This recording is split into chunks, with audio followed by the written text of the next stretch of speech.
Dei Verbum sobre la Divina Revelación. Antecedentes.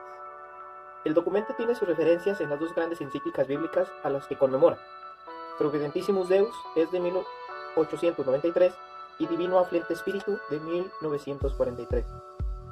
Las dos encíclicas serían, pues, los hitos importantes antes del Concilio Vaticano II. Como señala Juan Pablo II, las dos coinciden perfectamente en su nivel más profundo.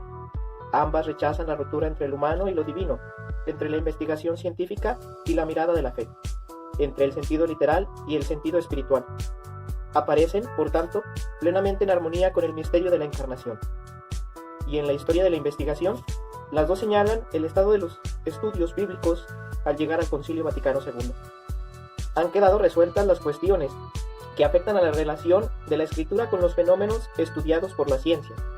Ha quedado solucionada la pertinencia de usar los géneros literarios para la investigación del sentido de la escritura. También queda estimulado el uso de las ciencias auxiliares y, sobre todo, queda formulada la tesis de la necesidad de investigar, antes que nada, el sentido literal de la Sagrada Escritura. Esta atención ha revestido varias formas en la primera parte del siglo, aunque el periodo había que prolongarlo, detrás hasta la encíclica Providentissimus Deus y por delante hasta la Dei Verbum.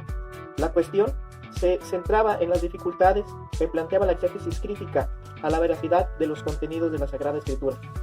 Lo que estaba en juego era la verdad de la revelación contenida en esos libros.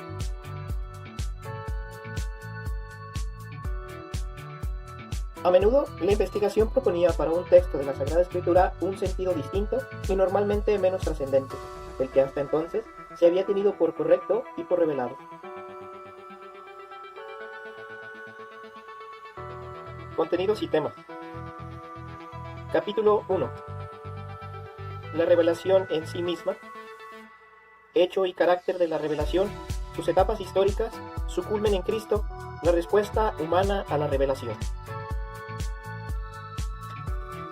Capítulo 2. Transmisión de la revelación divina.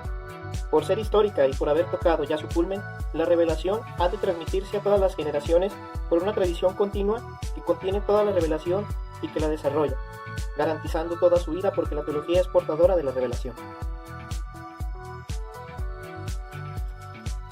Capítulo 3. Inspiración de la Sagrada Escritura y su interpretación. Por ser palabra, la revelación cristaliza y se fija en unos escritos que llamamos Sagrada Escritura. Como escritura, pide una interpretación que responda a su carácter divino y humano. Capítulo 4 y 5. El Antiguo Testamento. Esta escritura se compone de dos grupos de libros, Antiguo y Nuevo Testamento.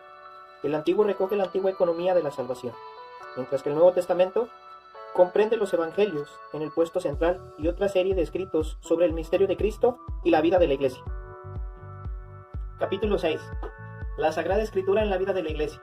La Escritura toda ella vivifica de muchos modos a la Iglesia, y el cristiano debe colaborar a su acción por la lectura, el estudio y sobre todo la predicación.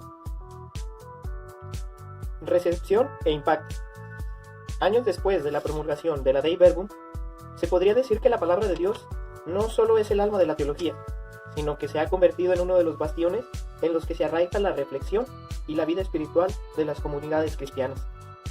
Si hubo un tiempo no muy lejano en que no se recomendaba la lectura de la Biblia a los católicos, en la actualidad es todo lo contrario. Las orientaciones pastorales de la Dei Verbum han ido permeando poco a poco la vida de la Iglesia, y aunque siempre queda camino por recorrer, si miramos hacia atrás, vemos que en este sentido como la Iglesia hemos ido avanzando. La reflexión seria sobre la Escritura ha dado profundidad y hondura a la vida espiritual de los creyentes y a las celebraciones litúrgicas.